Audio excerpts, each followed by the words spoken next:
ऐसी ही बेहतरीन कहानियाँ सुनने के लिए केपी नॉवल चैनल को लाइक, शेयर और सब्सक्राइब करें। आने वाली कहानियों के बारे में जानने के लिए हमारे टेलीग्राम से जुड़ें। लिंक डिस्क्रिप्शन में है। नेक्रोमांसर ऑफ द शैडोज, अध्याय 621 वह आ रहा है, भाग 1। तुम सही थे। नेक्रोमांसर वास्तव में अपने मरे हुओं के बिना कुछ भी नहीं है। इवान के पीछे की जगह अचानक चमक उठी और नेट वहां प्रकट हुआ। इससे पहले कि इवान नेट की उपस्थिति को महसूस करने के बाद कुछ कर पाता, नेट के हाथ में पकड़ी तलवार चमक उठी और इवान का सिर आसमान में उड़ गया। हवा में खून का फव्वारा फूट पड़ा और इवान का सिरहीन शरीर आसमान से नीचे गिरने लगा। एशर पर हमला करने वाले सभी शैडो मरे और कंकाल रुक गए और इवान के गिरते शरीर की दिशा में देखने लगे।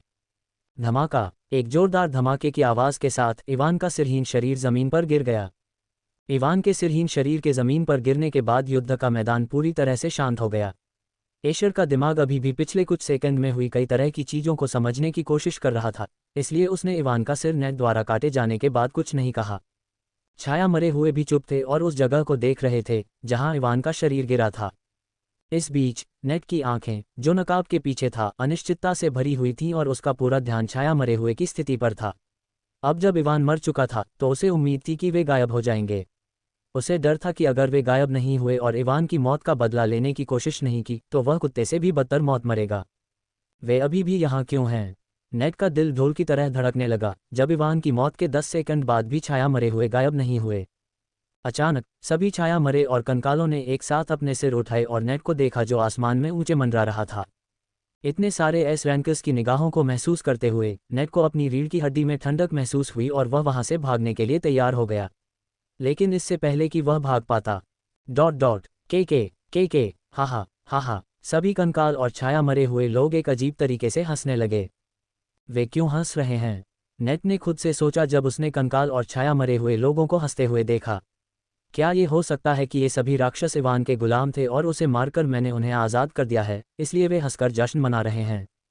अब ये जगह किसी दूसरे दर्जे की हॉरर फिल्म के सेट जैसी लग रही है ना? नेट ने अपनी दाईं ओर से सुना। हाँ, मुझे यकीन है कि जब वह जीवित था तो उसने इन राक्षसों को जरूर प्रताड़ित किया होगा। यही वजह है कि वे उसकी मृत्यु के बाद इतने खुश हैं। नेट ने अचानक बोलना बंद कर दिया और उसका शरीर अकड़ गया। उसने धीरे से अपना सिर रोबोट की तरह घुमाया और अपनी दाईं ओर देखा। तुम कैसे हो? नेट को तब गहरा सदमा लगा जब उसने देखा कि इवान उसके ठीक बगल में खड़ा है। तुमने मेरा सिर काटते समय 1 सेकंड के लिए भी संकोच नहीं किया। तुम सच में निर्दयी हो, इवान ने चेहरे पर मुस्कान के साथ नेट से कहा। नेट ने इवान के सिरहीन शरीर को देखा जो अभी भी जमीन पर था और देखा कि यह धीरे धीरे काले धुएं के गुबार में बदल गया और गायब हो गया। एक क्लोन। नेट ने शरीर को गायब होते देख अनिश्चित स्वर में बड़बड़ाया। सही है, यह एक क्लोन था। इवान ने नेट की अनिश्चित आवाज सुनकर अपना सिर हिलाया। इससे पहले एशर के खिलाफ लड़ने के लिए अपने शैडो अनडेड को बुलाने के बाद इवान ने अपनी आध्यात्मिक इंद्रियों का उपयोग करके नेट की तलाश करने की कोशिश की, लेकिन एशर के डोमेन के हस्तक्षेप के कारण वह उसके स्थान को महसूस नहीं कर पा रहा था। उसे डर था कि नेट उस पर छिपकर हमला करने की कोशिश करेगा। यही वजह है कि उसने अपने नए प्राप्त कौशल शैडो क्लोन का उपयोग किया। Shadow clone. शैडो के सार का उपयोग करके आप अपना एक क्लोन बना सकते हैं। क्लोन में आपकी 50% शक्ति होगी और वह वर्ग विशिष्ट और अद्वितीय को छोड़कर आपके सभी कौशल का उपयोग करने में सक्षम होगा। कौशल। अपना क्लोन बनाने के बाद इवान ने शैडो वॉक कौशल का उपयोग किया और क्लोन से कुछ दूरी पर खुद को छिपा लिया। एशर अपने शैडो अनडेड के खिलाफ लड़ने में व्यस्त था, इसलिए वह ये नहीं देख पाया कि जो व्यक्ति आकाश में मंडरा रहा था वह वास्तव में इवान का क्लोन था, और चूंकि वह क्लोन से कुछ ही मीटर की दूरी पर छिपा हुआ था, इसलिए कोई भी ऊर्जा के उतार चढ़ाव के साथ कुछ भी गलत महसूस नहीं कर पाया। तब भी जब उसने अपने शैडो अनडेड को वापस बुलाने के लिए शैडो रिजरेक्शन कौशल का उपयोग किया, नेट के चारों ओर एक चांदी की रोशनी दिखाई दी और उसने इवान को अभी भी जीवित पाकर दूर जाने की कोशिश की। लेकिन इससे पहले कि वह दूर जा पाता, इवान ने गुरुत्वाकर्षण हेरफेर का उपयोग किया और आसपास के क्षेत्र की जगह को सील कर दिया। एशर भी इवान को जीवित पाकर भागने के लिए तैयार था, लेकिन छाया मरे और कंकालों ने उसे घेर लिया और फिर से हमला करना शुरू कर दिया। एशर ने पहले ही अपने विश्वसार का अधिकांश हिस्सा इस्तेमाल कर लिया था, इसलिए वह छाया मरे के घेरे से मुक्त नहीं हो पाया और उसके पास उनके हमलों से बचाव करने के अलावा कोई विकल्प नहीं था। इतनी जल्दी जाने की कोई ज़रूरत नहीं है, इवान ने एशर को भागने से रोकने के बाद उससे कहा। चूंकि तुम पहले से ही यहाँ हो तो चलो अच्छी बातचीत करते हैं। इवान नेट के सामने रुका और एक उंगली उठाई। नेट ने इवान से दूर जाने की कोशिश की, लेकिन वह कुछ नहीं कर सका क्योंकि उसका शरीर गुरुत्वाकर्षण और हवा की शक्तियों से बंधा हुआ था। इवान की उंगली की नोक पर एक काला बिंदु बनने लगा और उसने अपनी उंगली की नोक पर बने काले बिंदु को नेट के सिर पर दबाया। आत्मा की खोज, इवान ने कहा, और उसकी उंगली की नोक पर घूम रहा काला बिंदु नेट के शरीर के अंदर चला गया। नेट को मारने से पहले इवान उस व्यक्ति के बारे में कुछ जानकारी प्राप्त करना चाहता था जो इन्फर्नो काल कोठरी के अंदर है। अब तक वह उस व्यक्ति के बारे में कोई जानकारी प्राप्त करने में सक्षम नहीं था क्योंकि डार्क गिल्ड के सभी सदस्य जैसे काजिल और अन्य लोग छाया मरे हुए बनने के बाद काल कोठरी के बारे में कुछ भी याद नहीं कर सकते थे। चूंकि वह इन लोगों को छाया मरे हुए में बदलने के बाद उस व्यक्ति के बारे में कोई जानकारी प्राप्त नहीं कर सका, इसलिए वह कुछ जानकारी प्राप्त करने के लिए केवल आत्मा खोज का उपयोग कर सकता है। जब काला बिंदु उसके शरीर के अंदर गया तो नेट दर्द से चिल्लाया और उसे लगा कि उसकी आत्मा को कोई खा रहा है। बस कुछ सेकंड और मुझे कुछ उपयोगी जानकारी मिल जाएगी। अचानक, इससे पहले कि इवान नेट से कोई जानकारी प्राप्त कर पाता, उसने नेट की आत्मा से एक शक्तिशाली बल फूटता हुआ महसूस किया। तारांकन खांसी। इवान ने मुंह में खून भरा और नेट से दूर जाने के लिए मजबूर हो गया क्योंकि नेट की आत्मा से फूटने वाले बल ने उसकी आत्मा खोज कौशल को नष्ट कर दिया था। उस आदमी ने अपनी आत्मा पर प्रतिबंध लगा दिया था ताकि कोई भी उसके बारे में कोई जानकारी न प्राप्त कर सके। इवान ने भारी सांस लेते हुए कहा क्योंकि उसकी आत्मा को हल्की चोट लगी थी। आत्मा खोज कौशल की प्रतिक्रिया के कारण इवान गुरुत्वाकर्षण हेरफेर कौशल को बनाए रखने में सक्षम नहीं था और आसपास का स्थान सामान्य हो गया। हालांकि नेट को भी प्रतिक्रिया का सामना करना पड़ा, लेकिन उसने इस अवसर को नहीं छोड़ा और तुरंत वहां से भागने के लिए अपने टेलीपोर्टेशन कौशल का उपयोग किया। अपने टेलीपोर्टेशन कौशल को सक्रिय करने से पहले नेट ने एक छोटा लाल गोला निकाला और उसे इवान की ओर फेंक दिया। जिस क्षण नेट ने लाल गोला इवान की ओर फेंका, इवान के शरीर में आसन्न क़यामत की भावना छा गई। वह वहां से भागना चाहता था, लेकिन उसे एहसास हुआ कि वह अपना शरीर नहीं हिला सकता। लाल गोला उस पर बंद था और गोले से निकलने वाली एक अजीब शक्ति उसके चारों ओर के स्थान को बांध रही थी। छाया कब्जा। बिना किसी हिचकिचाहट के उसने छाया कब्जा का उपयोग किया और खुद को नेक्रोस के साथ मिला लिया, जिसकी रक्षा और ताकत काफ़ी अधिक थी। लेकिन शैडो पोजेशन का इस्तेमाल करने के बाद भी इवान अपने शरीर को हिला नहीं पाया। नेट द्वारा फेंका गया लाल गोला इवान के सामने आ गया और एक विस्फोट जो परमाणु बम से भी ज्यादा शक्तिशाली था, उसने सेंट्रल सिटी के जंगल को अपनी चपेट में ले लिया। अध्याय 622 वह आ रहा है। भाग 2। ग्रोथ लिंक कौशल के दूसरे प्रभाव का उपयोग करके इवान अपने शैडो अनडेड के 3 कौशल ले सकता था। सिल्वरविंड टाउन में लड़ाई के दौरान इवान ने ग्रोथ लिंक कौशल के दूसरे प्रभाव का उपयोग करके अपने शैडो अनडेड के ग्रेविटी मैनिपुलेशन और क्रिम्सन व्हील कौशल ले लिए थे। नेट द्वारा इवान की ओर फेंके गए छोटे ओब के फटने से ठीक पहले उसने एक बार फिर ग्रोथ लिंक कौशल के दूसरे प्रभाव का उपयोग किया और एस्ट्रोनॉक्स यूनिक स्किल टाइटैनिक रेजिलियंस ले लिया। टाइटैनिक रेजिलियंस अद्वितीय कौशल सक्रिय होने पर आप आने वाली सभी क्षति के लिए अस्थायी रूप से अजेयता प्राप्त करते हैं, जिससे आप सभी हमलों को आसानी से अनदेखा कर सकते हैं। हालांकि आप इस अवस्था के दौरान हमला नहीं कर सकते या अन्य कौशल का उपयोग नहीं कर सकते। अजेयता की स्थिति 10 सेकंड तक रहेगी और इसका उपयोग हर 3 घंटे में एक बार ही किया जा सकता है। हालांकि इवान ने खुद को नेक्रोस के साथ जोड़ लिया था, जिसकी रक्षा उसके छाया मरे हुए लोगों के बीच बहुत अधिक थी, और उसने टाइटैनिक रेजिलियंस कौशल का भी इस्तेमाल किया था, जिससे उसे सभी हमलों के खिलाफ अस्थायी रूप से अजेयता मिली। फिर भी उसने अपने पूरे शरीर में तेज दर्द महसूस किया जिस क्षण नेट द्वारा फेंका गया गोला फटा। विस्फोट के स्थान से लगभग 100 किलोमीटर दूर तैनात 4 मिलियन राक्षसों की सेना ने विस्फोट की दिशा में देखा और देखा कि आकाश लाल हो गया था और लाल आग का एक समूह तेजी से सभी दिशाओं में फैल रहा था और एक पल में लगभग 50 किलोमीटर के क्षेत्र को कवर कर रहा था। हालांकि राक्षस सेना विस्फोट स्थल से लगभग 100 किलोमीटर दूर थी, लेकिन उन सभी को अपनी रीढ़ की हड्डी में ठंडक महसूस हुई क्योंकि वे सभी गहरी लाल आग के अंदर छिपी भयानक शक्ति को महसूस कर सकते थे। सभी छाया मरे हुए लोग और कंकाल लाल आग में समा गए और एक सेकंड के लिए भी प्रतिरोध करने में सक्षम हुए बिना गायब हो गए। एशर और इवान भी विस्फोट में फंस गए और उनका भाग्य अज्ञात था। लाल आग का द्रव्यमान 50 किलोमीटर के क्षेत्र को कवर करने के बाद भी नहीं रुका और बाहर की ओर फैलता रहा। जब राक्षसों ने लाल आग को अपनी दिशा में बढ़ते देखा तो वे सभी अपनी स्थिति से पीछे हट गए। विस्फोट के 30 मिनट बाद उस स्थान से लगभग 15 किलोमीटर दूर, जहां गोला फटा था, लगभग 50 मीटर व्यास और 10 मीटर गहरे गड्ढे के अंदर इवान ने धीरे से अपनी आंखें खोलीं। जिस क्षण उसने अपनी आंखें खोलीं, उसे लगा जैसे उसे जिंदा पकाया जा रहा है और लाखों चींटियां उसके मांस को नोच रही हैं। इसके अलावा अपनी आंखें खोलने के बाद भी इवान कुछ भी नहीं देख पा रहा था। उसने कुछ कहने के लिए अपना मुंह खोलने की कोशिश की, लेकिन उसके मुंह से कोई आवाज़ नहीं निकली।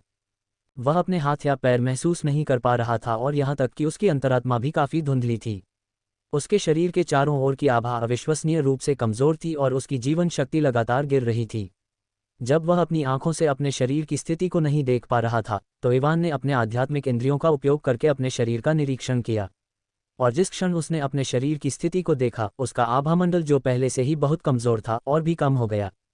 उसके दोनों हाथ और बायां पैर गायब थे, उसकी आंखें नष्ट हो गई थीं और वह किसी ऐसे व्यक्ति की तरह दिख रहा था जो किसी भी क्षण मर सकता था। पवित्र बहन, इवान अपने शरीर की स्थिति देखकर बुरी तरह डर गया और उसने तुरंत डेथ ट्रांसफर स्किल का उपयोग किया। लेकिन जब उसने अपनी डेथ ट्रांसफर स्किल का उपयोग किया तो उसने पाया कि उसके सभी शैडो अनडेड नष्ट हो गए थे, इसलिए वह अपने शैडो अनडेड में से एक को वापस बुलाने से पहले अपने कौशल का उपयोग नहीं कर सकता था। बिना समय बर्बाद किए उसने तुरंत एक ऑक के शैडो अनडेड को वापस बुलाया और फिर से डेथ ट्रांसफर स्किल का उपयोग किया। जैसे ही इवान ने डेथ ट्रांसफर स्किल का उपयोग किया, उसने जिस ऑक को बुलाया था वह काले धुएं के गुबार में बदल गया और गायब हो गया। इवान द्वारा अपनी चोटों को उसमें स्थानांतरित करने के बाद ऑक का शैडो अनडेड एक सेकंड भी नहीं टिक पाया। इवान ने जब देखा कि ऑक की छाया मरे हुए व्यक्ति को उसके घावों को स्थानांतरित करने के बाद कैसे नष्ट कर दिया गया, तो वह अपनी लार को निगलने से खुद को रोक नहीं सका। अगर मैंने समय पर छाया कब्जे और टाइटैनिक लचीलापन कौशल का उपयोग नहीं किया होता तो मैं उस समय मर सकता था जब वह गोला फट गया था, इवान ने मन ही मन सोचा और खड़ा हो गया। आखिर वह लाल गोला क्या था? भले ही मैंने टाइटैनिक लचीलापन कौशल का उपयोग किया था जो इसके उपयोगकर्ता को 10 सेकंड के लिए अस्थायी अजेयता देता है, फिर भी मैं लगभग मर ही गया था, इवान ने खुद से कहा और छाया पंखों का इस्तेमाल किया। जब इवान छाया पंखों का उपयोग करके आसमान में ऊपर आया और आसपास के क्षेत्र की स्थिति को देखा तो वह ठंडी हवा की सांस लेने से खुद को रोक नहीं सका। 50 किलोमीटर से ज्यादा की रेंज में पूरा इलाका पूरी तरह तबाह हो गया था। जमीन नरक में बदल गई और गोले से निकलने वाली लाल आग हर जगह जल रही थी।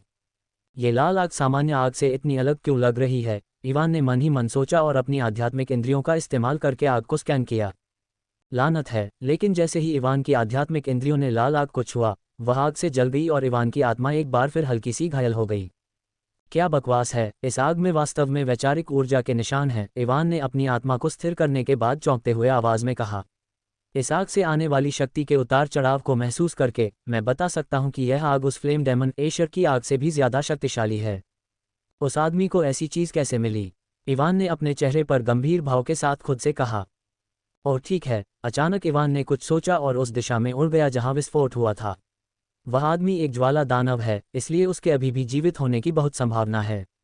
हो सकता है वह नेट द्वारा पहले इस्तेमाल किए गए ओब के बारे में कुछ जानता हो। जल्द ही इवान उस स्थान पर पहुंच गया जहां विस्फोट हुआ था, लेकिन लाल लपटों के समुद्र के अलावा उसने कुछ और नहीं देखा।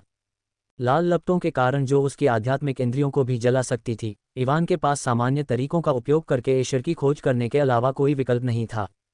20 मिनट की खोज के बाद इवान ने आखिरकार एशर को पाया जो उससे भी बदतर स्थिति में था। विस्फोट के कारण एशर का आधा शरीर नष्ट हो गया था और उसकी आभा बहुत कमजोर थी। जब इवान उसके पास उतरा तो एशर ने उसकी ओर देखा। इवान उससे एशर द्वारा इस्तेमाल किए गए ओब के बारे में पूछना चाहता था, लेकिन इससे पहले कि वह कुछ पूछ पाता, एशर ने अपना मुंह खोला और कमजोर आवाज में कहा, वह आ रहा है, अगर तुम जीना चाहते हो तो राक्षस सेना को रोको। इवान ने एशर की बात सुनकर भौहें उठाईं। तुम क्या चाहते हो अंडरस्को? वह एशर से पूछना चाहता था कि उसका क्या मतलब था, लेकिन इससे पहले कि वह उससे पूछ पाता, एशर की जीवन आभा गायब हो गई। अध्याय 623 एक समस्याग्रस्त स्थिति भाग 1 उसके उन शब्दों का क्या मतलब था? एशर के अंतिम शब्द सुनने के बाद इवान ने खुद से कहा। उसने उस दिशा में देखा जहां राक्षस सेना तैनात थी, लेकिन उसे उस दिशा से कुछ भी अजीब नहीं लगा। मैं इस लाल आग की वजह से राक्षस सेना की स्थिति की पुष्टि करने के लिए अपनी आध्यात्मिक इंद्रियों का उपयोग नहीं कर सकता, इवान ने सोचा और एशर के शरीर को अपने चेहरे पर अनिश्चित भाव के साथ देखा। हालांकि वह एशर द्वारा मरने से पहले कहे गए शब्दों के कारण परेशान था, लेकिन उसका दिमाग पूरी तरह से अलग मामले पर केंद्रित था। क्या मुझे उस पर अपनी छाया पुनरुत्थान कौशल का उपयोग करना चाहिए या नहीं? छाया पुनरुत्थान, आप एक बेजान लाश से एक छाया मरे हुए को बनाने के लिए छाया ऊर्जा का उपयोग कर सकते हैं। छाया मरे हुए में उसी स्तर की ताकत होगी जिस स्तर की लाश से इसे बनाया गया था। आप इस कौशल का उपयोग उन लाशों पर कर सकते हैं जो आपसे अधिकतम 2 स्तर ऊपर हैं। लक्ष्य की ताकत और उनके शरीर की स्थिति के आधार पर छाया पुनरुत्थान के विफल होने की संभावना बढ़ जाती है। यदि कोई छाया मरे हुए व्यक्ति नष्ट हो जाता है तो आप उसे मैना का उपयोग करके वापस बुला सकते हैं। एशर एक रैंक 1 कोर इवॉल्वर था, इसलिए इवान के लिए उसे एक छाया मरे हुए व्यक्ति में बदलना संभव था, लेकिन समस्या ये थी कि एशर का लगभग आधा शरीर गायब था और सोल एब्जॉर्प्शन कौशल का उपयोग करके भी इवान को विश्वास नहीं था कि वह एशर को सफलतापूर्वक एक छाया मरे हुए व्यक्ति में बदल सकता है। इसके अलावा रैंक के बीच का अंतर भी छाया पुनरुत्थान कौशल की सफलता दर को प्रभावित करता है। हालांकि एशर एक रैंक 1 कोर रिवॉल्वर था जो इवान से केवल एक रैंक ऊपर था, लेकिन एस रैंक और रैंक 1 के बीच का अंतर बहुत बड़ा है। इवान ने कुछ सेकंड के लिए सभी चीज़ों के बारे में सोचने के बाद हल्की आह भरी और एशर के शरीर को अपने छाया भंडारण के अंदर संग्रहित किया। मैं अपने प्राइम कोर की रैंक बढ़ाने के बाद उसे एक शैडो अनडेड में बदलने की कोशिश करूंगा, इवान ने खुद से कहा और मॉन्स्टर आर्मी की दिशा में उड़ने के लिए शैडो विंग्स का इस्तेमाल किया। एशर के आखिरी शब्द अभी भी इवान के दिमाग में ताज़ा थे और वे उसे बुरा एहसास दे रहे थे। उसने कहा कि कोई आ रहा है और अगर मुझे जीना है तो मुझे मॉन्स्टर आर्मी को रोकना होगा। इवान ने मॉन्स्टर आर्मी की दिशा में उड़ते हुए कहा। वह किस व्यक्ति के बारे में बात कर रहा था? राक्षस सेना की ओर उड़ते समय इवान ने देखा कि जमीन पर जल रही लाल आग की शक्ति अभी भी कम होने का कोई संकेत नहीं दिखा रही थी। मुझे मत बताओ कि यह आग हमेशा जलती रहेगी। इवान लाल आग को देखकर सोचने से खुद को रोक नहीं पाया, जो अभी भी पहले जैसी ही थी। लगभग 3 मिनट तक उड़ने के बाद इवान ने आखिरकार राक्षस सेना को देखा, और जब उसने देखा कि सेना के राक्षस क्या कर रहे थे तो सदमे के कारण उसकी आंखें चौड़ी हो गईं। वे क्या कर रहे हैं? इवान ने चौंकते हुए स्वर में कहा। उसके सामने राक्षस सेना के हजारों राक्षस लाल आग के समुद्र के अंदर भाग रहे थे और खुद को मार रहे थे। चाहे वह एफ रैंक का राक्षस हो या ए रैंक का राक्षस, वे सभी नासमझ जानवरों की तरह लाल आग के समुद्र के अंदर भाग रहे थे। लाल आग की शक्ति उन राक्षसों के लिए सहन करने के लिए बहुत अधिक थी। जिस क्षण राक्षस आग के अंदर भागे, उनके शरीर बिना कुछ छोड़े दुनिया से गायब हो गए।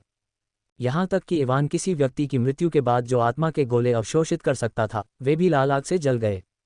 अगर तुम जीना चाहते हो तो राक्षस सेना को रोको। इवान ने मरने से पहले एशर द्वारा कहे गए शब्दों के बारे में सोचा और अपने सामने अजीब दृश्य को देखा। एक एक करके खुद को मार रहे राक्षसों को देखकर उसके दिल में बेचैनी बढ़ने लगी। मुझे नहीं पता कि ये राक्षस खुद को क्यों मार रहे हैं, लेकिन अगर उस आदमी ने जो कहा वह सच है तो ये किसी को बुलाने के लिए किसी तरह की बलि देने की रस्म होगी। इवान ने गंभीर स्वर में बड़बड़ाया और राक्षस सेना की ओर बढ़ गया। जब इवान ने एशर के खिलाफ अपनी लड़ाई से पहले उन्हें देखा था, तब राक्षस सेना में लगभग 4 मिलियन राक्षस थे, लेकिन सेना में राक्षसों की मौजूदा संख्या पहले से ही घटकर 2.5 मिलियन रह गई थी। 1.5 मिलियन राक्षस पहले ही लाल आग के समुद्र के अंदर घुस गए और खुद को मार डाला।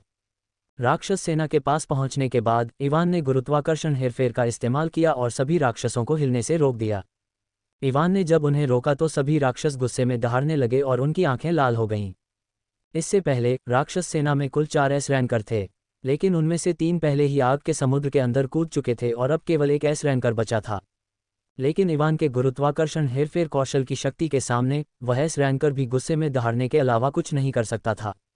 क्या इन राक्षसों को कोई नियंत्रित कर रहा है? राक्षसों की लाल आंखों को देखकर और कैसे वे अभी भी लाल आग के समुद्र के अंदर कूदने की कोशिश कर रहे थे, इवान ने संदेहपूर्ण आवाज में कहा। धमाका, धमाका, धमाका, धमाका। अचानक इवान को विस्फोटों की आवाज सुनाई देने लगी। उसने उन राक्षसों को देखा जो उसके गुरुत्वाकर्षण हेरफेर कौशल के कारण हिल नहीं सकते थे और देखा कि वे सभी आत्मा विनाश कर रहे थे। ये पागल अंडस्को राक्षसों को आत्मा विनाश करते देखकर इवान खुद को कोसने से नहीं रोक सका।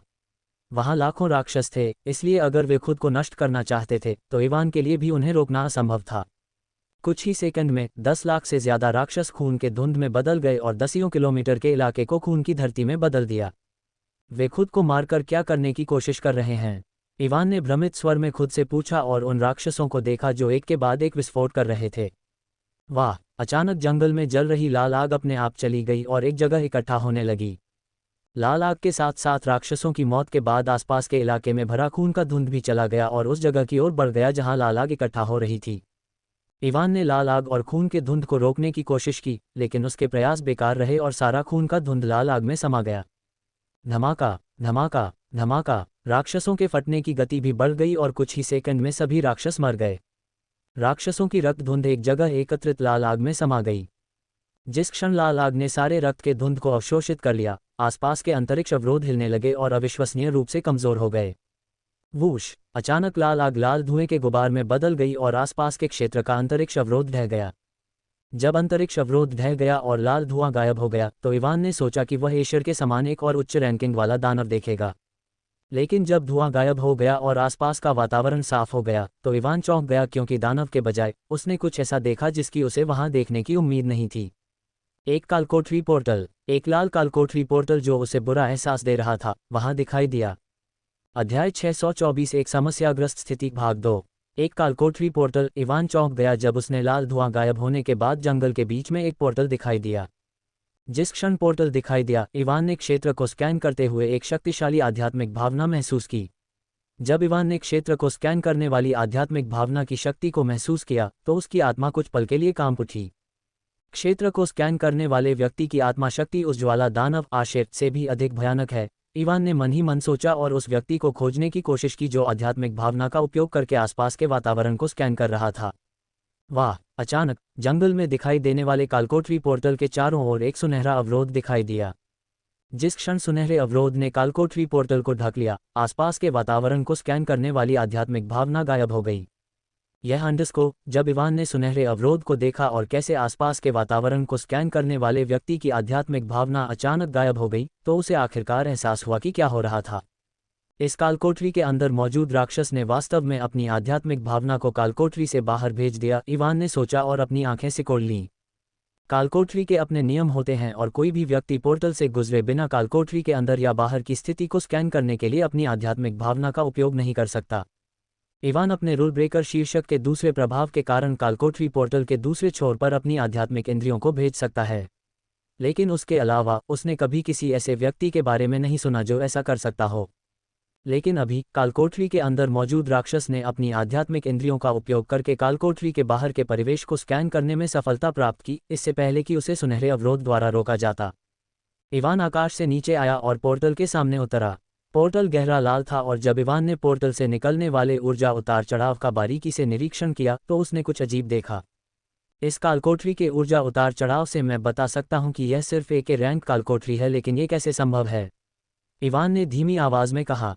जिस व्यक्ति ने पहले आध्यात्मिक इंद्रियों का उपयोग किया था वह कम से कम एक एस रैंक वाला है, इसलिए वह रैंक कालकोठरी के अंदर कैसे रह सकता है?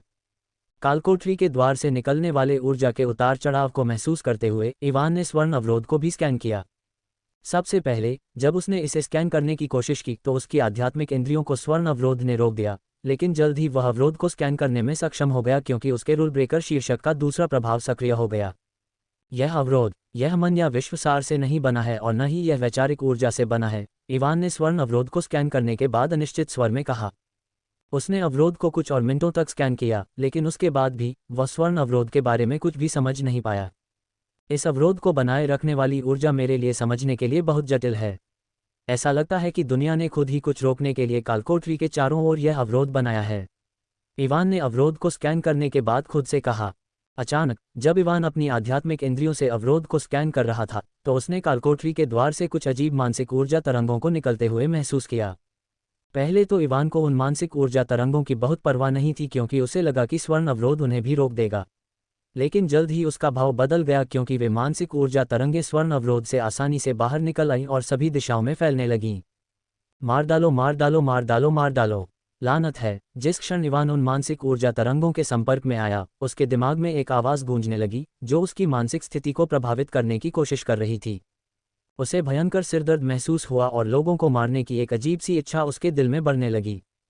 मानसिक ऊर्जा तरंगों के प्रभाव कुछ हद तक उसके ब्लडस्ट कौशल के समान थे।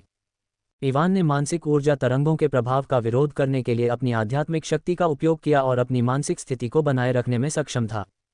ये ऊर्जा तरंगें क्या बकवास हैं? इवान ने खुद को स्वर्ण अवरोध से वापस खींच लिया और चौंकते हुए स्वर में कहा। उसकी वर्तमान आध्यात्मिक शक्ति किसी भी शिकारी से कहीं अधिक थी, खासकर जब उसकी आत्मा पर लगी 2 मुहरें टूट गई थीं, इसलिए सामान्य आध्यात्मिक हमलों का उस पर असर करना लगभग असंभव था। लेकिन पोर्टल से निकलने वाली मानसिक ऊर्जा तरंगें उसके दिमाग को प्रभावित करने में सक्षम थीं। अच्छा नहीं है। अचानक इवान ने कुछ सोचा और अपनी आध्यात्मिक इंद्रियों को सभी दिशाओं में फैला दिया। जब उसने अपनी इंद्रियों को सभी दिशाओं में फैलाया तो उसने देखा कि मानसिक ऊर्जा तरंगें अभी भी आगे बढ़ रही थीं। इस दर से ये ऊर्जा तरंगें जल्द ही सेंट्रल सिटी तक पहुंच जाएंगी और उस पल, इवान ने कहा और तुरंत सेंट्रल सिटी की दिशा में उड़ गया। कुछ मिनट पहले जो हुआ था उसके बाद जंगल में कोई राक्षस नहीं था, इसलिए मानसिक ऊर्जा तरंगें उन्हें प्रभावित करने में सक्षम नहीं थीं। मानसिक ऊर्जा तरंगें प्रकाश की गति से सभी दिशाओं में फैल रही थीं, इसलिए जब इवान सेंट्रल सिटी की दीवारों पर पहुंचा तो उसने देखा कि राक्षस सेना के कारण दीवारों पर तैनात शिकारी पहले से ही ऊर्जा तरंगों से प्रभावित थे और एक दूसरे को मार रहे थे। लानत है। इवान ने एक ही समय में हवा के हेरफेर और गुरुत्वाकर्षण हेरफेर कौशल का उपयोग किया और सभी शिकारियों को रोक दिया जो एक दूसरे को मार रहे थे। मुझे कोई और रास्ता खोजने की जरूरत है। अंडरस्को। धमाका धमाका धमाका। इवान के बोलने से पहले शिकारी जो रुक गए थे उसके द्वारा राक्षसों की तरह ही खून की धुंध में विस्फोट होना शुरू हो गया। इवान ये देखकर दंग रह गया और इससे पहले कि वह कुछ कर पाता, शहर की दीवारों पर तैनात सभी शिकारी खून की धुंध में विस्फोट हो गए। वूश! उनकी मृत्यु के तुरंत बाद शिकारियों की खून की धुंध कालकोठरी पोर्टल की दिशा में भाग गई। इवान ने शिकारियों की खूनी धुंध को कालकोठरी पोर्टल की ओर बढ़ने से रोकने के लिए तुरंत पवन हेरफेर कौशल का उपयोग किया। वूश! वूश! हालांकि इवान ने शिकारियों की खून की धुंध को रोक दिया, लेकिन शहर की गहराई से और अधिक खून की धुंध कालकोठरी की दिशा में बढ़ने लगी। ये स्पष्ट था कि कालकोठरी पोर्टल से निकलने वाली मानसिक ऊर्जा तरंगों ने पहले ही शहर के अंदर मौजूद लोगों को प्रभावित करना शुरू कर दिया था। हालांकि इवान शक्तिशाली था, लेकिन वह इतने बड़े क्षेत्र से खून की धुंध को नहीं रोक सका। सेंट्रल सिटी से निकली खून की धुंध जल्द ही उस जगह पहुंच गई जहां कालकोठरी का द्वार था और आसानी से सुनहरे अवरोध को पार कर गई। सुनहरे अवरोध को पार करने के बाद खून की धुंध को कालकोठरी के द्वार ने अवशोषित कर लिया, और जैसे ही कालकोठरी के द्वार ने खून की धुंध को अवशोषित किया, उसे ढकने वाला सुनहरा अवरोध रहने लगा। अध्याय 625 ये नरसंहार है।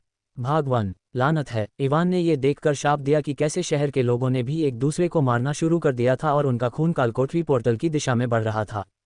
उसने रक्त राक्षसों के छाया मरे हुओं को बुलाया और उन्हें कालकोठरी पोर्टल की दिशा में जा रहे खून को रोकने का आदेश दिया। रक्त राक्षसों को खून रोकने का आदेश देने के बाद इवान शहर के अंदर भाग गया।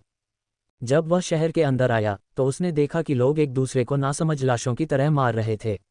वह उन्हें रोकना चाहता था, लेकिन जब उसे याद आया कि जब उसने लोगों को एक दूसरे को मारने से रोकने की कोशिश की थी तो उसने कुछ नहीं किया। बहुत सारे लोग हैं, रक्त राक्षसों की मदद से भी मेरे लिए कालकोठरी की ओर जा रहे सारे खून को रोकना असंभव है, इवान ने खुद से कहा और निराशा में अपनी भौहें रगड़ी क्योंकि उसे नहीं पता था कि उसे वर्तमान स्थिति में क्या करना चाहिए। जब उसने लोगों को एक दूसरे को मारते हुए देखा तो अचानक उसके दिमाग में एक विचार आया। मैं पूरी तरह से मूर्ख हूँ, मैं उनके बारे में कैसे भूल सकता हूँ।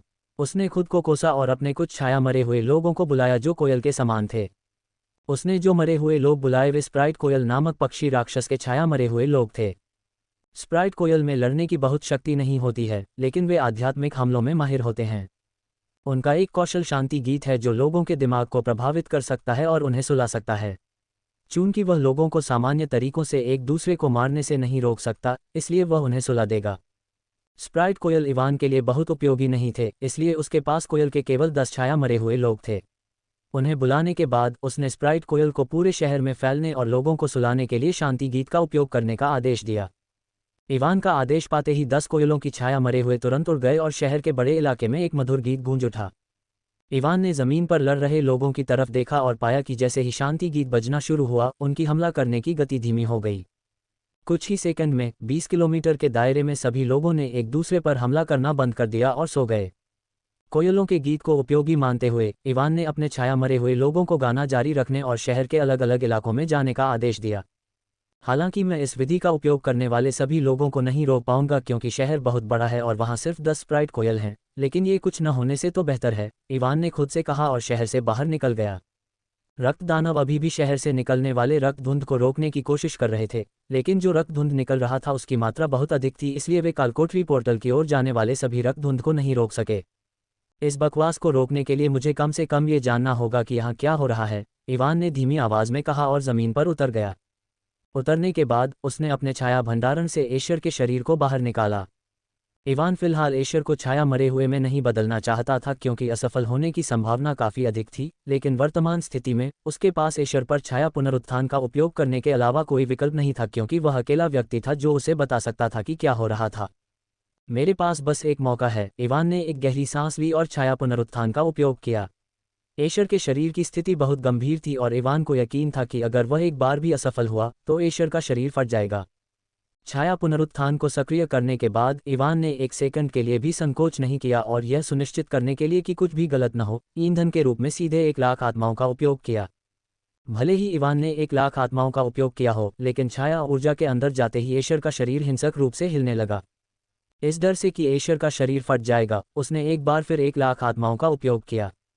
जब इवान ने 1 लाख आत्माओं का एक बार फिर उपयोग किया तो एशर के शरीर का हिलना थोड़ा कम हो गया, लेकिन स्थिति अभी भी आदर्श नहीं थी क्योंकि उसके शरीर पर कुछ दरारें दिखाई देने लगी थीं।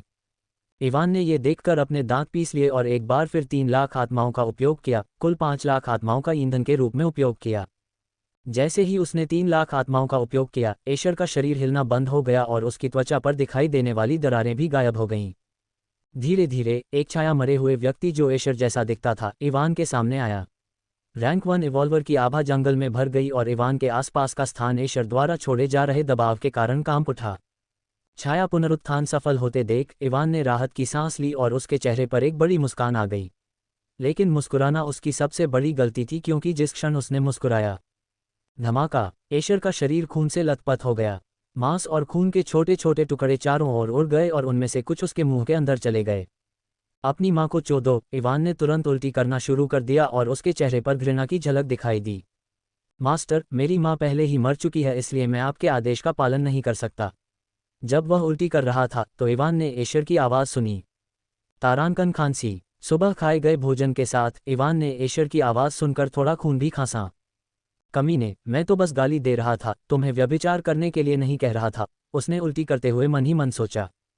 सब कुछ उल्टी करके इवान ने पवित्र जल की एक छोटी बोतल निकाली और अपना मुंह धोया। पवित्र जल को दूर रखने से पहले उसने सोचा कि आशेर ने पहले क्या कहा था और उस पर पवित्र जल की कुछ बूंदें छिड़क दी ताकि उसका मन साफ हो जाए। दुनिया मेरे साथ मजाक कर रही है, इवान ने पवित्र जल को दूर रखने के बाद कहा, क्योंकि उसे उम्मीद नहीं थी कि आशेर का शरीर फट जाएगा, भले ही छाया पुनरुत्थान सफल रहा हो। उसने आशेर के शरीर के बारे में सोचना बंद कर दिया और अपने रैंक 1 छाया मरे हुए को देखा। मेरे साथ आओ, उसने उससे कहा और कालकोठरी पोर्टल की दिशा में उड़ गया। अपनी उच्च चपलता के कारण वे कुछ ही मिनटों में कालकोठरी पोर्टल के पास पहुंच गए और सुनहरे अवरोध के सामने उतर गए। बाधा कमजोर हो रही है। उतरने के तुरंत बाद इवान ने तुरंत देखा कि अवरोध धीरे धीरे अपनी शक्ति खो रहा था। ये खून के धुंध के कारण होगा, इवान ने बड़बड़ाते हुए आशेर की ओर देखा। मरने से पहले तुमने मुझे राक्षस सेना को रोकने के लिए कहा था, उसने कहा और कालकोठरी पोर्टल की ओर इशारा किया। इस चीज़ को देखकर तुम्हें पहले से ही पता होना चाहिए कि मैं उन्हें रोकने में विफल रहा हूं, इसलिए क्या तुम मुझे बता सकते हो कि यहाँ क्या चल रहा है? आशेर ने लाल कालकोठरी पोर्टल को देखा और कुछ सेकंड के लिए चुप रहा, फिर उसने बोलना शुरू किया। मास्टर, क्या आप सार क्लोन के बारे में कुछ जानते हैं? एवन ने आशेर की बात सुनकर अपना सिर हिलाया। मुझे कुछ बातें पता हैं, जैसे कि एक बार जब आप बहुत उच्च स्तर पर पहुंच जाते हैं तो आप अपने सार का उपयोग करके अपना एक क्लोन बना सकते हैं, जिसमें आपकी कुछ क्षमताएं होंगी और आप उस क्लोन को अपने लिए कुछ कार्य करने के लिए नियंत्रित कर सकते हैं। एशर ने इवान की बात सुनकर अपना सिर हिलाया और कालकोठरी पोर्टल की ओर इशारा किया। इस कालकोठरी के अंदर एक शक्तिशाली दानव का सार क्लोन है। एवन को आशेर की बात सुनकर आश्चर्य नहीं हुआ, क्योंकि उसने पहले ही इसका अनुमान लगा लिया था, लेकिन फिर भी कुछ ऐसा था जिसे वह समझ नहीं पाया। क्या उच्च दुनिया के लोगों के लिए अपने सार क्लोन को निचली दुनिया में भेजना संभव है? जहां तक मुझे पता है, उच्च दुनिया से किसी के लिए भी बिना किसी संबंध संरचना की मदद के निम्न दुनिया में आना लगभग असंभव है। मास्टर सही कह रहे हैं, उच्च दुनिया से लोगों के लिए विश्व अवरोध को तोड़ना और निम्न दुनिया में आना बेहद मुश्किल है, लेकिन अभी भी कुछ लोग हैं जो अपनी असाधारण शक्ति का उपयोग करके विश्व अवरोध को तोड़ सकते हैं और अपने सार क्लोन को निम्न दुनिया में भेज सकते हैं। एवन ने एशर की बात सुनकर अपनी आंखें सिकोड़ लीं और कालकोठरी पोर्टल की ओर देखा। तो आप कह रहे हैं कि जिस व्यक्ति ने ये सार क्लोन भेजा है वह यूटोपिया के शीर्ष पावर हाउस में से एक है? हाँ, एशर ने इवान की बात सुनकर अपना सिर हिलाया। एवन ने एशर की बात सुनकर एक गहरी सांस ली और अपना सिर हिलाया। मैं समझता हूँ, उसने कहा और पोर्टल द्वारा अवशोषित किए जा रहे रक्तधुंध की ओर इशारा किया। तो यहाँ क्या हो रहा है? मास्टर, हालांकि कुछ लोग विश्व अवरोध को तोड़ सकते हैं और अपने सार क्लोन को निम्न दुनिया में भेज सकते हैं, फिर भी उनके सार क्लोन के लिए सीधे निम्न दुनिया में प्रवेश करना असंभव है।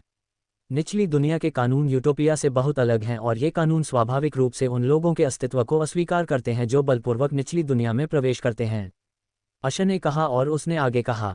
एक बार जब यूटोपिया से कोई व्यक्ति अपने सार क्लोन को बलपूर्वक निचली दुनिया में भेज देता है तो उस दुनिया के कानून तुरंत उसके अस्तित्व को अस्वीकार कर देंगे और उस सार क्लोन को कालकोठरी में भेज देंगे। ज्यादातर मामलों में सार क्लोन अपना अहंकार खो देगा और कालकोठरी के अंदर भेजे जाने के बाद एक नासमझ राक्षस में बदल जाएगा, लेकिन ये सार क्लोन अलग है और यह अपने अहंकार को सफलतापूर्वक बनाए रखने में सक्षम था। एवन ने एशर की बात सुनने के बाद अपने चेहरे पर एक चिंतनशील भाव के साथ कालकोठरी पोर्टल को देखा और आखिरकार समझ गया कि क्या हो रहा था। तो आप कह रहे हैं कि इस सार क्लोन ने अपना अहंकार नहीं खोया और अब ये कालकोठरी से मुक्त होने की कोशिश कर रहा है? हाँ, एशर ने अपना सिर हिलाया और उसने गंभीर स्वर में कहा। हालांकि यह सार क्लोन अपने अहंकार को सफलतापूर्वक बनाए रखने में सक्षम था, फिर भी इसके लिए इस दुनिया के नियमों की अनदेखी करना और कालकोठरी से बाहर आना असंभव है, इसलिए अब ये सार क्लोन कालकोठरी से मुक्त होने के लिए इस पद्धति का उपयोग कर रहा है। लोगों के खून को अवशोषित करके ये सार क्लोन कालकोठरी से मुक्त हो सकता है। इवान ने भौहें चढ़ाते हुए पूछा। मास्टर, आप गलत हैं। वह सिर्फ उनका खून ही नहीं सोख रहा है, एशर ने इवान की बात सुनकर कहा। उद्धरण चिन्ह ... वह उनके जीवन सार सहित उनके पूरे अस्तित्व को सोख रहा है। इस दुनिया के नियमों ने उस सार क्लोन को अस्वीकार कर दिया और उसे कालकोठरी में भेज दिया क्योंकि वह इस निचली दुनिया से कोई नहीं था और जबरदस्ती यहाँ घुस आया था। लेकिन एक बार जब वह इस दुनिया में पैदा हुए लोगों के पर्याप्त जीवन सार को अवशोषित कर लेता है तो उसका सार भी बदल जाएगा और इस दुनिया के कानून उसके अस्तित्व को अब और अस्वीकार नहीं करेंगे, जिससे वह इस कालकोठरी से बाहर आ सकेगा। एशर ने कहा और सुनहरे अवरोध की ओर इशारा किया। यह अवरोध इस दुनिया की कानून ऊर्जा से बना है और जैसा कि आप देख सकते हैं, इसकी शक्ति कमजोर होती जा रही है क्योंकि क्लोन जितना अधिक जीवन सार अवशोषित करता है, दुनिया के कानूनों का प्रतिरोध उतना ही कमजोर होता जाता है। तो ऐसा ही है, इवान ने धीमी आवाज में बड़बड़ाया और एक गहरी सांस ली। उसने कुछ सेकंड के लिए कालकोठरी पोर्टल को देखा और एशर से पूछा, क्या आप कालकोठरी के अंदर मौजूद सार क्लोन के पावर लेवल का अनुमान लगा सकते हैं? एशर ने इवान की बात सुनकर अपना सिर हिलाया। मैं उसके पावर लेवल के बारे में निश्चित नहीं हो सकता, लेकिन मुझे यकीन है कि भले ही इस दुनिया के कानूनों के प्रतिबंधों के कारण उसका रैंक मुझसे कम है, फिर भी वह मुझे बिना किसी समस्या के हरा पाएगा। तुम उसे हरा भी नहीं सकते, हालांकि आप रैंक 1 इवॉल्वर हैं। इवान ने एशर की बात सुनकर दंग रह गया क्योंकि उसे लगा कि उसकी मदद से उसके लिए कालकोठरी के अंदर मौजूद सार क्लोन को हराना मुश्किल नहीं होगा। मास्टर, हालांकि यह सिर्फ एक सार क्लोन है, लेकिन इसके अंदर का अहंकार अभी भी यूटोपिया के एक पावरहाउस से संबंधित है, इसलिए मेरे लिए उसे हराना स्वाभाविक रूप से असंभव है। अगर तुम भी उसे नहीं हरा सकते तो मुझे लगता है कि यह एक परेशानी वाली समस्या होगी, इवान ने बड़बड़ाया और गहरी सोच में डूब गया। वास्तव में, मास्टर के लिए उसे मारना बहुत मुश्किल नहीं होगा, एशर ने अचानक कहा। इवान ने एशर की बात सुनकर उसकी ओर देखा और उसे बोलना जारी रखने का इशारा किया। मास्टर, क्या आपको वह ओब याद है जिसका इस्तेमाल नेट ने पहले किया था? इवान ने एक भान उठाई और अपने चेहरे पर एक उलझन भरे भाव के साथ अपना सिर हिलाया क्योंकि वह समझ नहीं पा रहा था कि एशर ऐसा सवाल क्यों पूछ रहा है। वह ओब वास्तव में एक क्षमता मन का था, एशर ने गंभीर स्वर में कहा। कोर रिवॉल्वर बनने के बाद आप अपने सार का उपयोग करके एक एबिलिटी बीट बना सकते हैं जिसमें आपका कोई कौशल शामिल हो। नेट ने पहले जिस बीट का इस्तेमाल किया था उसे एसेंस क्लोन द्वारा बनाया जाना चाहिए जो कालकोठरी के अंदर है। एक एसेंस क्लोन के लिए एबिलिटी बीट बनाना कोई आसान काम नहीं है और उस एबिलिटी बीट को बनाने के बाद वह बहुत कमज़ोर हो गया होगा। तुम्हारा मतलब है? एशर की बात सुनकर इवान ने अपनी आंखें सिकोड़ लीं। ये देखकर कि इवान उसे कैसे देख रहा था, एशर ने अपना सिर हिलाया। उस एसेंस क्लोन को ठीक होने में कुछ समय लगेगा क्योंकि उस एबिलिटी बीट को बनाने के बाद उसे बहुत ज़्यादा प्रतिक्रिया मिली है। अगर मास्टर उसे मारना चाहता है तो आपको उस एसेंस क्लोन के पूरी तरह ठीक होने और उसकी कमज़ोर स्थिति का फ़ायदा उठाने से पहले कालकोठरी के अंदर चले जाना चाहिए। अध्याय 626 ये नरसंहार है। भाग 2। कालकोठरी में प्रवेश करें। इवान ने एशर की बात सुनकर भौहें उठाईं और गहरी सोच में पड़ गया। चूंकि वह एक क्षमता मन का बनाने के कारण कमज़ोर स्थिति में है, क्या आपको लगता है कि आप उसे हरा सकते हैं? इवान ने कुछ सेकंड के लिए इसके बारे में सोचने के बाद पूछा। मुझे नहीं पता, लेकिन मेरी जीत की संभावना अधिक नहीं है। आप एक रैंक 1 इवॉल्वर हैं और आपको उस आदमी को हराने का आत्मविश्वास नहीं है, लेकिन फिर भी आप मुझे कालकोठरी के अंदर जाने की सलाह दे रहे हैं। इवान ने व्यंग्यात्मक स्वर में कहा। क्या आप चाहते हैं कि मैं इतनी बुरी तरह से मर जाऊं? इवान की बात सुनकर एशर ने अपना मुंह बंद कर लिया और फिर से बोलने की हिम्मत नहीं जुटा पाया। इवान ने एशर को नज़रअंदाज किया और कालकोठरी पोर्टल की ओर देखा। मैंने पहले ही सेरा को मार दिया है जिसने मुझे नुकसान पहुंचाने की कोशिश की थी। एक तरह से मैंने पहले ही अपना बदला पूरा कर लिया है, इसलिए कालकोठरी के अंदर जाकर अनावश्यक जोखिम लेने का कोई मतलब नहीं है। अब मैं टॉवर ऑफ असेंशन का उपयोग कर सकता हूं और यूटोपिया जा सकता हूं। इस तरह भले ही यह सार क्लोन कालकोठरी से बाहर आ जाए, लेकिन यह मुझे प्रभावित नहीं करेगा। इवान ने अपने चेहरे पर अनिश्चितता भरी नज़र के साथ मन ही मन सोचा। लेकिन अगर मैं इस समस्या को हल किए बिना यहाँ से चला गया तो मुझे नहीं लगता कि कोई भी इस सार क्लोन को कालकोठरी से बाहर आने के बाद रोक पाएगा। उसने बड़बड़ाया और अपनी आंखें बंद कर लीं। हालांकि उसे अरोड़ा वर्ल्ड में स्थानांतरित हुए ज़्यादा समय नहीं हुआ है, लेकिन उसने यहाँ कई चीज़ों का अनुभव किया है, इसलिए उसके लिए सार क्लोन के खतरे को नज़रअंदाज करना मुश्किल था जो संभावित रूप से अरोड़ा वर्ल्ड में रहने वाले सभी लोगों को मार सकता था। हाँ, उसने सब कुछ सोचने के बाद हल्के से संकेत दिया और अपनी आंखें खोलीं। उसने पोर्टल द्वारा अवशोषित किए जा रहे रक्त धुंध को देखा और अपना मन बना लिया। शहर से आने वाला रक्त धुंध लगातार कम हो रहा था क्योंकि स्प्राइट कोयल ज़्यादा से ज़्यादा लोगों को सुला रही थी और रक्त दानव शहर के बाहर अधिकांश रक्त धुंध को रोक रहे थे। इवान ने अनुमान लगाया कि वर्तमान गति के साथ स्वर्ण अवरोध को पूरी तरह से गायब होने में कम से कम 1 दिन लगेगा। मेरा छाया कब्जा कौशल अभी भी कूलडाउन पर है, इसलिए मैं इसके कूलडाउन समय समाप्त होने के बाद कालकोठरी में प्रवेश करूंगा, इवान ने खुद से कहा और स्वर्ण पोर्टल से पीछे हट गया। वह जमीन पर बैठ गया और अपनी स्थिति विंडो को देखा। छाया कब्जा के कूलडाउन समय समाप्त होने से पहले मेरे पास अभी भी 9 घंटे हैं, इवान ने बड़बड़ाया और एक A+ रैंक कोर निकाला। कोर निकालने के बाद उसने इसे परिष्कृत करना शुरू कर दिया, इसकी ऊर्जा को अपने प्राइम कोर की ओर भेजा। अपने पास मौजूद 9 घंटों में इवान अपने प्राइम कोर की रैंक बढ़ाना चाहता था ताकि कालकोठरी के अंदर मौजूद सार क्लोन के खिलाफ लड़ना उसके लिए आसान हो जाए। सामान्य A+ रैंक के शिकारियों को A+ रैंक कोर को परिष्कृत करने में काफ़ी समय लगेगा, लेकिन इवान को A+ रैंक कोर को पूरी तरह से परिष्कृत करने में 1 मिनट भी नहीं लगा। मेरी वर्तमान शोधन गति के साथ 9 घंटों में S रैंक तक पहुंचना मेरे लिए कोई समस्या नहीं होनी चाहिए, जोड़ रैंक कोर को परिष्कृत करने के बाद इवान ने कहा और अपने छाया भंडारण से एक और कोर निकाला। समय बीतता गया और जल्द ही 8 घंटे बीत गए। इन 8 घंटों में केंद्रीय शहर से आने वाली रक्तधुंध बहुत कम हो गई, लेकिन इवान ने देखा कि केंद्रीय शहर की दिशा के अलावा रक्तधुंध अन्य दिशाओं से भी आने लगी। ये स्पष्ट था कि मानसिक ऊर्जा तरंगें पहले से ही जंगल की एक विस्तृत श्रृंखला में फैल चुकी थीं और उनके संपर्क में आने वाले राक्षस एक दूसरे को मारने लगे। ये पर्याप्त होना चाहिए, इवान ने कहा और A रैंक कोर को परिष्कृत करना समाप्त कर दिया। जिस क्षण इवान ने कोर को पूरी तरह से परिष्कृत किया, उसके सिर से कुछ 100 मीटर ऊपर एक मैना भंवर बनना शुरू हो गया। आसपास से मैना भंवर की ओर भागा और कुछ ही सेकंड में मैना भंवर का आकार 10 किलोमीटर तक बढ़ गया। मैना भंवर से बहुत अधिक मात्रा में मैना फूटा और सारा मैना इवान के प्राइम कोर द्वारा अवशोषित कर लिया गया। ये प्रक्रिया लगभग 40 मिनट तक चली। 40 मिनट के बाद मैना भंवर गायब होने लगा और इवान का प्राइम कोर सफलतापूर्वक S रैंक पर पहुंच गया। इवान की शारीरिक और आत्मिक शक्ति उसके प्राइम कोर के S रैंक पर पहुंचने के बाद बहुत बढ़ गई और उसके चारों ओर की आभा एशर से सिर्फ एक कदम कमजोर थी, जो एक शीर्ष रैंक 1 कोर रिवॉल्वर था। अपने प्राइम कोर की रैंक बढ़ाने के बाद इवान ने अपनी स्थिति विंडो को देखा और पाया कि हमेशा की तरह उसे अपने प्राइम कोर की रैंक बढ़ाने के बाद कोई नया कौशल नहीं मिला। हालांकि उसे कोई नया कौशल नहीं मिला, लेकिन इवान निराश नहीं था क्योंकि उसे पहले से ही इसकी उम्मीद थी। उसने ग्रोथ लिंक कौशल के विवरण को देखा और पाया कि उसके प्राइम कोर के S रैंक पर आगे बढ़ने के बाद कौशल में बदलाव आया था। अब ग्रोथ लिंक कौशल के दूसरे प्रभाव का उपयोग करके वह अपने शैडो एंडेड से 3 के बजाय 4 कौशल ले सकता था। कम से कम कुछ तो है, इवान ने बड़बड़ाया और पुष्टि करने के बाद जमीन से उठ खड़ा हुआ कि ग्रोथ लिंक कौशल के अलावा कुछ और नहीं बदला था। उसने पहले ही अपने सभी शैडो अनडेड को वापस बुला लिया था जो लाल आग से नष्ट हो गए थे और वे सभी अब उसके शैडो स्टोरेज के अंदर थे। शैडो पोजेशन कौशल का कूल डाउन समय आखिरकार समाप्त हो गया, इवान ने कहा और एक गहरी सांस ली। उसने काजिल को बुलाया और कालकोठरी पोर्टल की ओर इशारा किया। ये इन्फर्नो डंगॉन का डंगॉन पोर्टल है ना? हालांकि इवान को यकीन था कि उसके सामने का पोर्टल इन्फर्नो डंगॉन का था, फिर भी वह इसकी पुष्टि करना चाहता था। हाँ मास्टर, काजिल द्वारा अपने अनुमान की पुष्टि करने के बाद इवान ने कुछ नहीं कहा और काजिल को वापस अपने छाया भंडारण में बुलाया। काजिल को वापस अपने छाया भंडारण में बुलाने के बाद उसने एक पल के लिए अपने चारों ओर देखा और यह पुष्टि करने के बाद कि सब कुछ ठीक है, उसने आखिरकार एक कदम आगे बढ़ाया और सुनहरे अवरोध के अंदर कदम रखा। जब इवान ने प्रवेश करने की कोशिश की तो विश्व कानून की ऊर्जा से बना सुनहरा अवरोध एक पल के लिए प्रतिरोध करता रहा, लेकिन वह प्रतिरोध लंबे समय तक नहीं रहा और जल्द ही अपने नियम तोड़ने वाले शीर्षक के तीसरे प्रभाव के तहत गायब हो गया। केवल मूल ब्रह्मांड के नियम ही आपको प्रभावित कर सकते हैं। इवान सफलतापूर्वक सुनहरे अवरोध को पार कर गया, लेकिन जिस क्षण वह अवरोध में प्रवेश किया उसने कुछ महसूस किया और उसका शरीर अकड़ गया।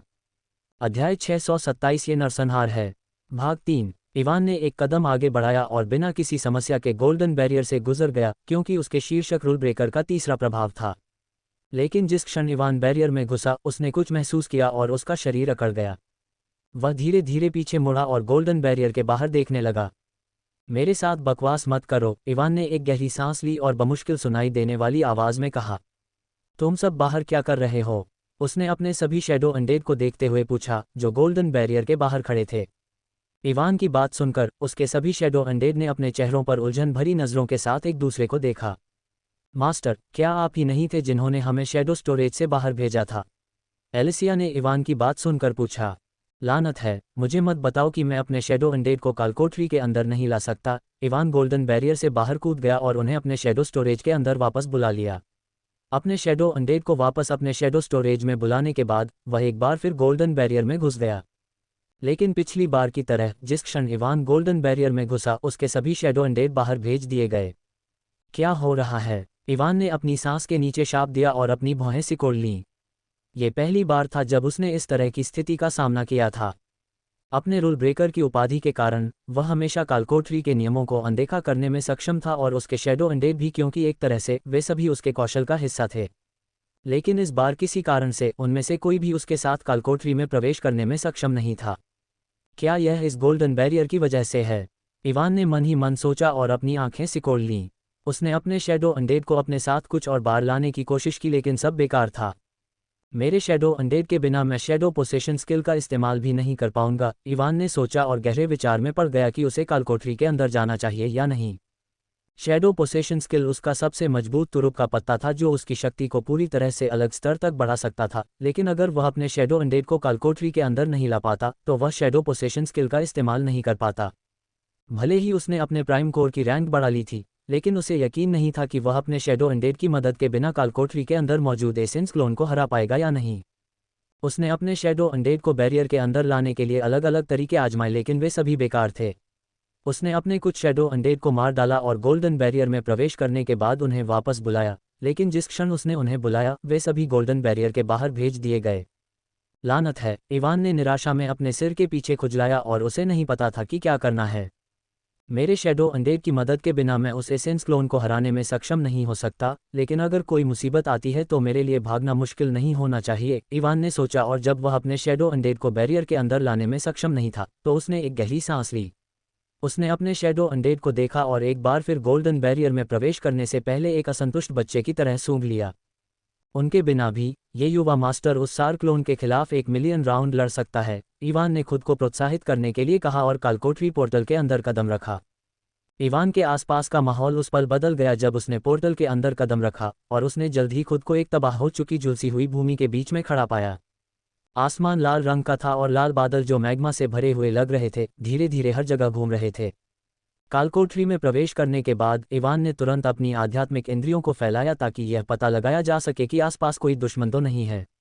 ये पुष्टि करने के बाद कि उसके आसपास कोई नहीं है, इवान ने राहत की सांस ली। ये पुष्टि करने के बाद कि उसके आसपास कोई है, इवान ने अपने छाया मरे हुओं को बुलाने की कोशिश की ताकि यह पता चल सके कि अब वह उन्हें बुला सकता है या नहीं, क्योंकि वह कालकोठरी के अंदर था। लेकिन दुर्भाग्य से परिणाम पहले जैसा ही रहा और वह अपने छाया मरे हुओं को नहीं बुला सका। चूंकि मैं उन्हें नहीं बुला सकता इसलिए मैं सिर्फ अपने आप पर भरोसा कर सकता हूं, इवान ने खुद से कहा और धीरे धीरे अपने आसपास की चीज़ों को ध्यान से देखते हुए कालकोठरी के अंदर चला गया। पिछली बार जब एडम कालकोठरी में दाखिल हुआ था उससे अलग इस बार कालकोठरी के अंदर की जगह बहुत बड़ी थी। जब एडम नरक कालकोठरी में दाखिल हुआ तो कालकोठरी सिर्फ 5 किलोमीटर बड़ी थी, लेकिन नरक कालकोठरी का मौजूदा स्थान उस समय से कहीं ज़्यादा बड़ा था। अपनी मौजूदा आत्मा शक्ति के साथ इवान अपनी आध्यात्मिक इंद्रियों का उपयोग करके बिना किसी समस्या के 200 किलोमीटर के क्षेत्र को कवर कर सकता था, लेकिन अपनी आध्यात्मिक इंद्रियों का उपयोग करके भी वह कालकोठरी के अंदर मौजूदा स्थान को कवर नहीं कर सकता था। मैं यहाँ एक भी राक्षस को महसूस नहीं कर सकता, इवान ने खुद से कहा जब उसे अपनी आध्यात्मिक इंद्रियों की सीमा के भीतर कोई राक्षस नहीं मिला। मुझे उस सार क्लोन की तलाश कहाँ करनी चाहिए? कालकोठरी के अंदर की जगह बहुत बड़ी थी और इवान को यह भी नहीं पता था कि सार क्लोन को खोजने के लिए उसे किस दिशा में जाना चाहिए। केवल अगर मेरे छाया मरे हुए मेरे साथ होते, इवान ने अफसोस भरे स्वर में कहा, क्योंकि अगर वह अपने छाया मरे हुए का उपयोग कर सकता था तो वह उनकी मदद से सार क्लोन का स्थान आसानी से पा सकता था। अचानक इवान के दिमाग में एक विचार आया और उसने कालकोठरी के निकास द्वार को देखा। वह निकास द्वार के सामने आया और उसके चारों ओर ऊर्जा को स्कैन किया। समझ गया। कुछ ही सेकंड में इवान को वह मिल गया जिसकी उसे तलाश थी और उसकी आंखें चमक उठीं।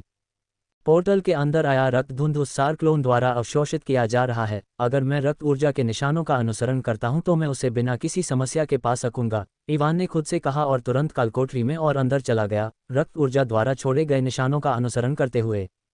रक्त ऊर्जा के निशानों का अनुसरण करते हुए इवान को कुछ भी नहीं मिला और जल्द ही 1 घंटा बीत गया।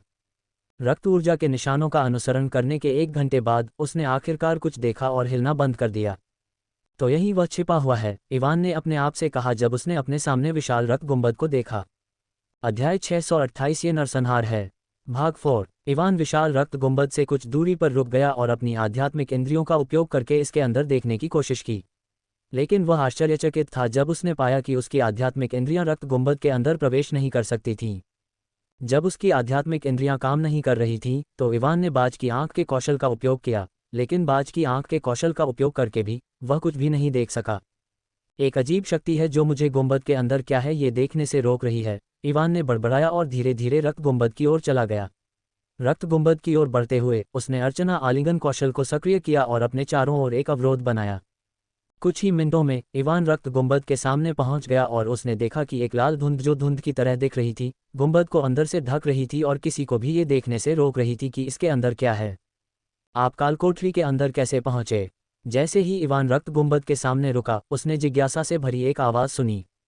आवाज़ सुनकर इवान के हाव भाव बदल गए, क्योंकि भले ही वह किसी भी आश्चर्यजनक हमले से बचने के लिए लगातार अपनी आध्यात्मिक इंद्रियों का उपयोग कर रहा था, फिर भी वह उस व्यक्ति का स्थान निर्धारित नहीं कर सका जिसने अभी अभी बात की थी। अचानक इवान ने देखा कि रक्त गुंबद को ढकने वाला मियाज़मा पतला होने लगा और कुछ ही सेकंड में गुंबद को ढकने वाला अधिकांश मियाज़मा गायब हो गया। इवान ने मियाज़मा को गायब होते देखकर टेम्पोरल वेलोसिटी कौशल को सक्रिय किया ताकि वह खतरे की स्थिति में तुरंत दूर जा सके। आपको इस तरह से कार्य करने की आवश्यकता नहीं है। इवान ने एक बार फिर वही आवाज़ सुनी जब उसने टेम्पोरल वेलोसिटी कौशल को सक्रिय किया और रक्त गुंबद के बीच में किसी को बैठे देखा। मेरा आप पर हमला करने का कोई इरादा नहीं है। मैं बस ये जानना चाहता हूं कि आप विश्व कानूनों के प्रतिबंधों के बावजूद इस कालकोठरी में कैसे पहुंच गए। क्या वह सारक्लोन है? इवान ने मन ही मन सोचा जब उसने रक्त गुंबद के बीच में एक आदमी को बैठे देखा। उस आदमी के सिर के ऊपर 2 काले सींग थे और उसकी त्वचा थोड़ी लाल थी। उसकी 2 गहरी पीली आंखें इवान पर टिकी हुई थीं और वह उसे ऐसे देख रहा था जैसे उसे अभी कुछ दिलचस्प मिल गया हो। रक्त ऊर्जा की किरणें रक्त गुंबद से निकल रही थीं और आदमी द्वारा अवशोषित की जा रही थीं। यह आदमी खतरनाक है। हालांकि उस आदमी ने कुछ नहीं किया, बस उसे देखकर इवान महसूस कर सकता था कि उसके सामने वाला व्यक्ति सरल नहीं था। क्या आपको नहीं लगता कि मेरे सवाल को अनदेखा करना और मुझे इस तरह घूरना आपके लिए अनुचित है? इवान एक बार फिर उस आदमी की आवाज़ सुनकर अपने विचारों से बाहर आया और एक गहरी सांस ली। मैं आपको कैसे संबोधित करूं? उसने एक गहरी सांस लेने के बाद पूछा। इवान की बात सुनकर वह आदमी मुस्कुराया और अपने कंधे उचका दिए। मैं सिर्फ एक क्लोन हूं, इसलिए मेरा कोई नाम नहीं है, लेकिन आप मुझे भगवान या मास्टर कह सकते हैं। आदमी की बात सुनकर इवान ने अपना सिर हिलाया और अपने शैडो स्टोरेज से एक कुर्सी निकाली। चूंकि तुम्हारा कोई नाम नहीं है, इसलिए मैं तुम्हें सिर्फ बेवकूफ़ी कहूँगा। वह कुर्सी पर बैठ गया जिसे उसने बाहर निकाला था और चेहरे पर उदासीनता भरी नज़र से उस आदमी को देखा। बच्चे, क्या तुम जानते हो कि आखिरी व्यक्ति का क्या हुआ जिसने मुझसे इस तरह बात की थी? उस आदमी ने इवान से ठंडी आवाज़ में पूछा और एक शक्तिशाली आध्यात्मिक दबाव ने आसपास के माहौल को भर दिया। जब इवान ने उस आदमी के शरीर से शक्तिशाली आध्यात्मिक दबाव महसूस किया तो वह थोड़ा कांपने से खुद को रोक नहीं सका। अगर ऐसा पहले हुआ होता तो वह आध्यात्मिक दबाव के इस स्तर को नहीं संभाल पाता, लेकिन अब जब उसके दोनों कोर एस रैंक पर थे तो इवान बिना किसी परेशानी के आध्यात्मिक दबाव के इस स्तर को संभाल सकता था। उसने आध्यात्मिक दबाव के हिसाब से खुद को ढालने के लिए 1 सेकंड के लिए अपनी आंखें बंद कर लीं और जब उसने उन्हें फिर से खोला तो उसका चेहरा उदासीन हो गया। मुझे बताओ, मेरे पास बहुत खाली समय है, इसलिए मैं सुन सकता हूं कि पिछली बार तुमसे इस तरह बात करने वाले आदमी के साथ क्या हुआ था? इवान ने अपना सिर अपनी हथेली पर टिकाते हुए कहा। आदमी ने कुछ सेकंड के लिए इवान के उदासीन चेहरे को देखा। अचानक आध्यात्मिक दबाव जो चारों ओर भर रहा था गायब हो गया और आदमी थोड़ा मुस्कुराया। तुम बुरे नहीं हो। चूंकि तुमने अपना तथाकथित खतरनाक काम कर लिया है तो क्या अब हम बात कर सकते हैं? इवान ने उस आदमी की बात को अनदेखा किया और उदासीन स्वर में पूछा, तुम किस बारे में बात करना चाहते हो? सबसे पहले मैं तुम्हें क्या बुलाऊं? तुम नहीं चाहते कि मैं तुम्हें बेवकूफ़ कहूं, है ना? मेरा कोई नाम नहीं है, लेकिन तुम मुझे क्लोन कह सकते हो क्योंकि मैं मूल रूप से वही हूं। ठीक है क्लोन, तुम जानना चाहते हो कि मैं इस कालकोठरी में कैसे पहुंचा, और मेरे पास तुम्हारे लिए कुछ सवाल भी हैं।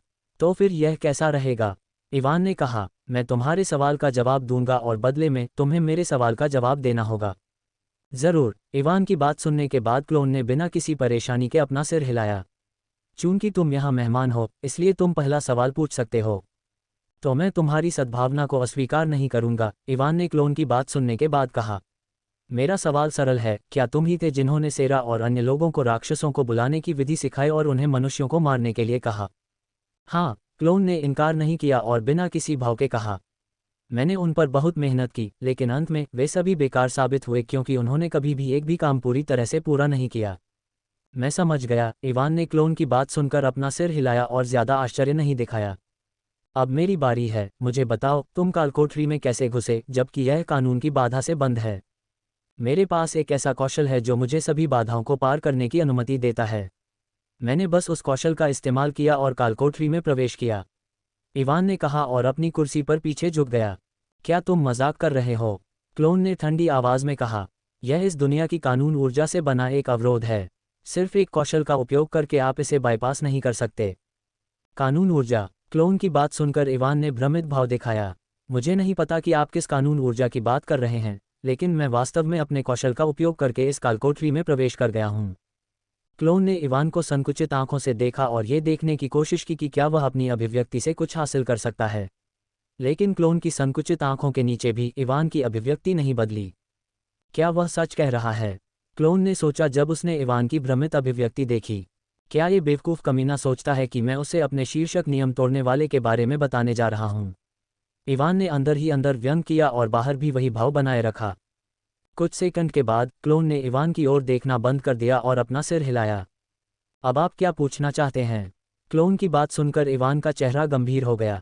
आपका लक्ष्य क्या है? उसने गंभीर स्वर में पूछा। सेरा और अन्य लोगों से, मैंने सुना है कि आपने उन्हें राक्षसों को बुलाने की विधि सिखाई है ताकि वे अधिक से अधिक मनुष्यों को मार सकें और आरोही टॉवर का उपयोग करने के बाद राक्षसों में विकसित हो सकें, लेकिन मुझे पता है कि यह सब बकवास है। मुझे बताओ, आपका असली लक्ष्य क्या है? इवान की बात सुनकर क्लोन ने अपना सिर हिलाया। मुझे नहीं पता कि आप मुझसे क्या सुनना चाहते हैं, लेकिन सेरा और अन्य लोगों ने आपको जो बताया है वह सच है। मैंने इतनी मेहनत इसलिए की क्योंकि मैं चाहता था कि वे आरोही टॉवर का उपयोग करने के बाद राक्षसों में विकसित हो जाएं।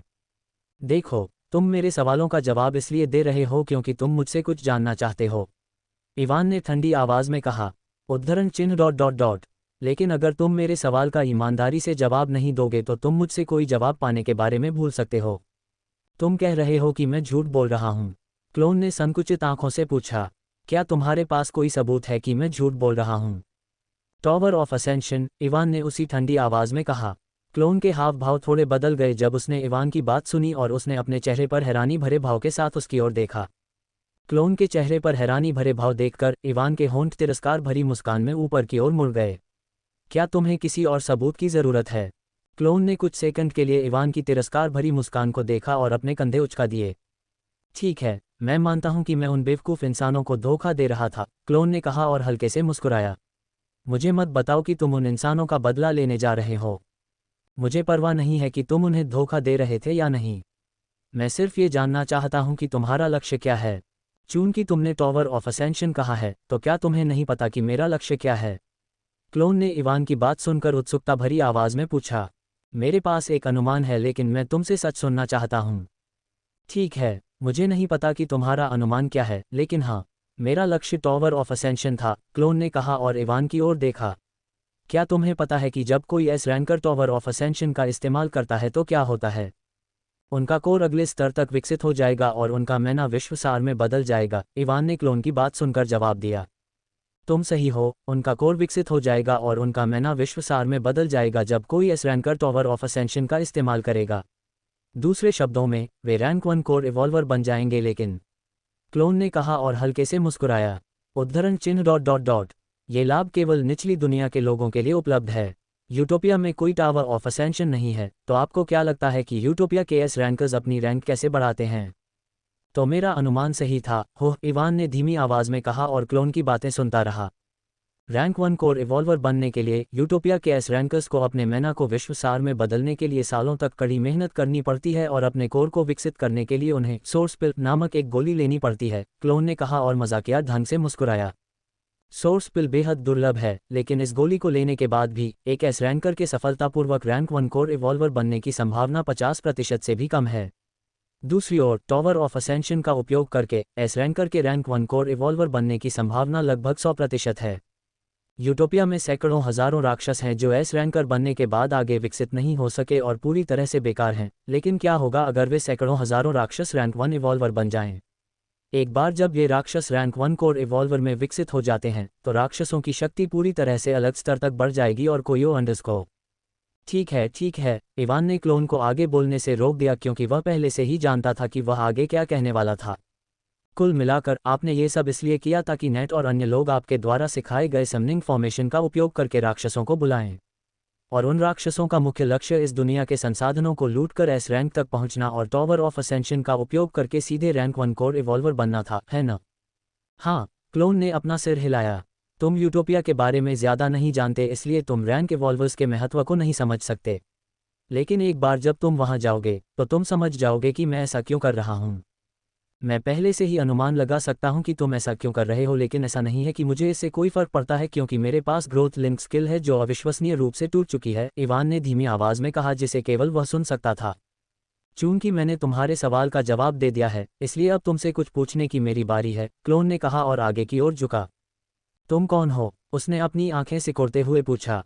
न केवल मैं तुमसे विश्वसार और वैचारिक ऊर्जा महसूस कर सकता हूँ, भले ही तुम सिर्फ एक एस रैंकर हो, बल्कि तुम राक्षस भाषा के बारे में भी जानते हो जिसका उपयोग तुमने अनुष्ठान कंडक्टर को संशोधित करने और डार्क गिल्ड द्वारा बुलाए गए राक्षसों पर नियंत्रण करने के लिए किया था। तुम्हें राक्षस भाषा किसने सिखाए? इवान ने क्लोन की बात सुनकर अपना सिर पीछे की ओर खुजलाया। क्या तुम मुझ पर विश्वास करोगे अगर मैं कहूँ कि मैंने अपने सपनों में राक्षस भाषा सीखी है? इवान की बात सुनकर क्लोन की आंखें ठंडी हो गईं। क्या तुम मेरे साथ खिलवाड़ कर रहे हो? इवान ने क्लोन की ठंडी नज़र देखकर आह भरी और अपने हाथ फैला दिए। मुझे पता है कि यह बेतुका लगता है, लेकिन ये सच है। मैंने वास्तव में अपने सपनों में राक्षसी भाषा सीखी है। क्लोन ने इवान के हाव भाव को ध्यान से देखा और गहरी सोच में डूब गया। उसके चेहरे पर जो भाव है उससे ऐसा नहीं लगता कि वह झूठ बोल रहा है, क्लोन ने मन ही मन सोचा। हालांकि मैं इस दुनिया के नियमों के अनुसार कालकोठरी के अंदर भेजे जाने के बाद अपने अहंकार को बचाए रखने में सक्षम था, लेकिन मैंने अपनी अधिकांश यादें और ज्ञान खो दिया है, इसलिए मैं ये भी पुष्टि नहीं कर सकता कि अतीत में उसके जैसा कोई मामला था या नहीं। विश्वसार और वैचारिक ऊर्जा के बारे में क्या? आप सिर्फ एक एस रैंकर हैं, तो मैं आपसे विश्वसार और वैचारिक ऊर्जा क्यों महसूस कर सकता हूँ? उसने एक पल के बाद इवान से पूछा। मैंने अभी आपके प्रश्न का उत्तर दिया है, इसलिए क्या आपको नहीं लगता कि अब प्रश्न पूछने की मेरी बारी है? क्लोन ने कुछ सेकंड के लिए इवान को देखा और एक गहरी सांस ली। अब आप क्या पूछना चाहते हैं? मैं अब कुछ नहीं पूछना चाहता, इवान ने कहा और अपनी कुर्सी से उठ खड़ा हुआ। तुम्हारा क्या मतलब है? मैंने जो कहा वही मेरा मतलब था, इवान ने कहा और अपनी कुर्सी हटा दी। मेरे पास पूछने के लिए और कोई प्रश्न नहीं है, इसलिए हमारा प्रश्नोत्तर सत्र समाप्त होता है। मेरे सवालों का क्या? मैं अभी भी आपसे कुछ बातें पूछना चाहता हूँ। मुझे आपके सवालों की परवाह क्यों करनी चाहिए? ऐसा नहीं है कि मैं आपका पैसा चुकाने वाला हूँ, है न? इवान ने चेहरे पर मुस्कान के साथ कहा। क्लोन के शरीर से एक खतरनाक आभा निकलने लगी, लेकिन इवान ने उसे पूरी तरह से नज़रअंदाज कर दिया। इस पूरे समय उसे ध्यान से देखने के बाद मैं पहले से ही जानता हूँ कि इस आदमी को कैसे हराना है, इसलिए अब और देरी करने का कोई मतलब नहीं है, इवान ने खुद से कहा और ग्रोथ लिंक स्किल के दूसरे प्रभाव का इस्तेमाल किया।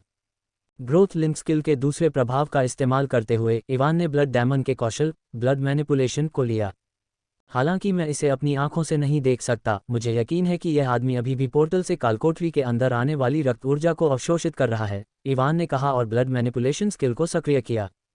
गड़गड़ाहट। जिस क्षण इवान ने ब्लड मैनिपुलेशन स्किल को सक्रिय किया, ब्लड डोम हिलने लगा और क्लोन की अभिव्यक्ति बदल गई। अध्याय 629 ये नरसंहार है। भाग 5। जिस क्षण इवान ने रक्त हेरफेर कौशल को सक्रिय किया, रक्त गुंबद हिलने लगा।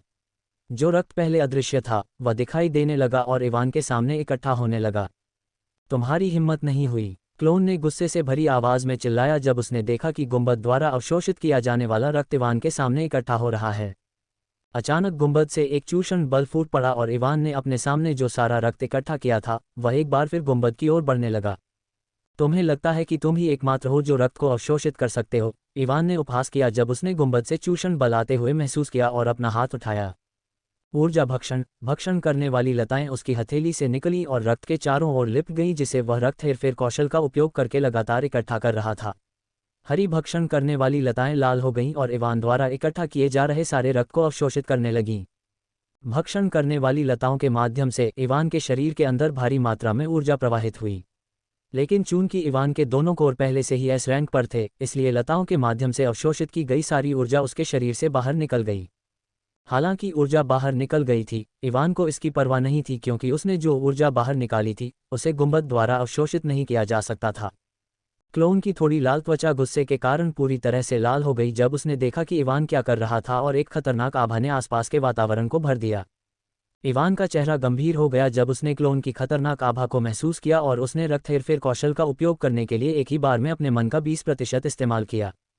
जैसे ही इवान ने अपने मन का 20% इस्तेमाल किया, रक्त गुंबद टूटने लगा। इस रक्त गुंबद की नींव अब बहुत कमज़ोर हो गई है क्योंकि यह रक्त को अवशोषित नहीं कर सकता है। अगर मैं इसे तोड़ता हूँ तो मैं बाहर हो रहे उत्पात को रोक सकता हूँ, इवान ने सोचा और रक्त हेरफेर के साथ साथ उसने गुरुत्वाकर्षण हेरफेर को भी सक्रिय कर दिया। क्लोन के साथ पहले बात करते समय इवान ने देखा कि मानसिक ऊर्जा तरंगें जो कालकोठरी के बाहर फैल रही थीं, वास्तव में रक्त गुंबद से बाहर आ रही थीं। इतना ही नहीं, पोर्टल से कालकोठरी के अंदर आने वाला सारा रक्त गुंबद द्वारा अवशोषित किया जा रहा था और क्लोन गुंबद के साथ अपने संबंध के माध्यम से उस रक्त को अवशोषित कर रहा था। क्लोन जितना अधिक रक्त अवशोषित करता है, उसकी आभा उतनी ही शक्तिशाली होती जाती है। लोगों के खून को सोखकर क्लोन न केवल अपने जीवन सार को बदल रहा था ताकि वह कालकोठरी से बच सके, बल्कि वह उन शक्तियों को भी पुनः प्राप्त कर रहा था जो उसने क्षमता मन का बनाने के बाद खो दी थीं। जब इवान ने प्रवेश किया तो कालकोठरी पोर्टल से जो ऊर्जा उतार चढ़ाव आ रहे थे वे ए रैंक के थे, क्योंकि क्षमता मन का बनाने के बाद उसे बहुत अधिक प्रतिक्रिया मिली थी। लेकिन कालकोठरी के ऊर्जा उतार चढ़ाव पहले ही एस रैंक पर पहुंच चुके थे और अगर इवान उसे अपनी पूरी शक्ति प्राप्त करने से रोकना चाहता था तो उसे पहले रक्त गुंबद को नष्ट करना होगा। भले ही इवान ने रक्त हेरफेर कौशल का उपयोग करके इसकी ऊर्जा आपूर्ति को काट दिया था, फिर भी रक्त गुंबद को नष्ट करना आसान काम नहीं था। अगर वह रक्त गुंबद के अंदर जाकर क्लोन को मारकर इसे अंदर से नष्ट कर सकता तो यह आसान होता, लेकिन रक्त गुंबद मियास्मा से भरा हुआ था और वह मियास्मा उसे अत्यधिक खतरे का एहसास करा रहा था। इवान रक्त गुंबद में जल्दबाजी में प्रवेश नहीं करना चाहता था और अंदर फंसना नहीं चाहता था, इसलिए वह इसे केवल बाहर से ही नष्ट करने का प्रयास कर सकता था। रंबल। जब इवान ने रक्त हेरफेर के साथ गुरुत्वाकर्षण हेरफेर कौशल का उपयोग किया तो गुंबद हिलने लगा और उस पर मौजूद दरारें बढ़ गईं। यह मत सोचो कि तुम यहाँ जो चाहो कर सकते हो, क्लोन ने गुस्से से भरी आवाज़ में चिल्लाया जब उसने देखा कि गुंबद टूट रहा था और उसने इसे अंदर से ढकने के लिए मियाज़मा का इस्तेमाल किया। जैसे ही क्लोन ने गुंबद को मियाज़मा से ढका, उस पर दिखाई देने वाली दरारें ठीक होने लगीं। गुंबद का चूषण बल मजबूत हो गया और इवान रक्त हेरफेर कौशल का उपयोग करके भी रक्त को रोकने में सक्षम नहीं था। गुंबद ने एक बार फिर से रक्त को अवशोषित करना शुरू कर दिया और क्लोन की आभा बढ़ने लगी। लानत है, इवान ने शाप दिया और गुंबद द्वारा रक्त को अवशोषित होने से रोकने की कोशिश की। लेकिन मियाज़मा द्वारा कवर किए जाने के बाद गुंबद से निकलने वाला चूषण बल बहुत अधिक मजबूत था और इवान इसके बारे में कुछ नहीं कर सका। तुम बस वहीं रुको, एक बार जब मैं अपनी ताकत पूरी तरह से वापस पा लूंगा तो मैं तुम्हें दर्दनाक मौत दूंगा, क्लोन ने अपने चेहरे पर एक उग्र मुस्कान के साथ चिल्लाया और गुंबद के माध्यम से रक्त को अवशोषित करना जारी रखा। ठीक है, चूंकि तुम कछुए का खेल खेलना चाहते हो, इसलिए मैं तुम्हारे साथ गंभीरता से खेलूंगा, इवान ने कहा और अपने कौशल का उपयोग करना बंद कर दिया। अपने कौशल को निष्क्रिय करने के बाद इवान मुड़ा और वहां से चला गया। क्या वह भागने के बारे में सोच रहा है? क्लोन ने बड़बड़ाया, लेकिन उसने इवान को रोकने की कोशिश नहीं की। जल्द ही इवान उसकी नज़रों से ओझल हो गया। हालांकि क्लोन उलझन में था कि इवान क्या करने की कोशिश कर रहा था, उसने इसके बारे में बहुत अधिक नहीं सोचा और अपनी शक्तियों को पुनः प्राप्त करने के लिए रक्त को अवशोषित करना जारी रखा। 3 मिनट बाद क्लोन ने देखा कि इवान उसकी ओर वापस उड़ रहा है। वह वापस क्यों आया? इवान को देखकर क्लोन ने भौहें उठाईं। वापस आने के बाद इवान ने कुछ नहीं कहा और रक्त गुंबद से कुछ मीटर ऊपर रुक गया। रुकने के बाद उसने आसमान से क्लोन को देखा और मुस्कुराया। इवान के चेहरे पर मुस्कान देखकर क्लोन के दिल में एक बुरी भावना पनपने लगी। थंडर टेम्पेस्ट, इवान ने कहा और काले बिजली के बादल रक्त गुंबद के ऊपर इकट्ठा होने लगे। चटक, बादल के अंदर काले बिजली के चाप गरजने लगे और कुछ ही सेकंड में बिजली का बादल 50 किलोमीटर तक फैल गया। चटक, काली बिजली के विशालकाय बोल्ट जो भयावह शक्तियों से भरे हुए थे, सांपों की तरह बादल के अंदर चले गए। विशाल बिजली के बादल को देखते हुए क्लोन ने अपनी लार को निगल लिया और रक्त गुंबद को ढकने के लिए और अधिक धुंध का इस्तेमाल किया। इवान ने क्लोन की हरकतों पर ध्यान नहीं दिया और अपने चेहरे पर गंभीर भाव के साथ बिजली के बादल को देखा। एक बार जब बिजली का बादल पूरी तरह से बन गया तो उसने अपनी आध्यात्मिक शक्ति का उपयोग करके इसे नियंत्रित किया और बादल का आकार छोटा होने लगा। बादल के अंदर घूम रहे बिजली के चाप भी उसी स्थान पर इकट्ठा होने लगे और अन्य बिजली के चापों में विलीन हो गए। 1 मिनट से भी कम समय में 50 किलोमीटर बड़ा बिजली का बादल चीखकर 3 किलोमीटर के आकार का हो गया और उसके भीतर के सभी बिजली के चाप एक विशाल बिजली के चाप में विलीन हो गए।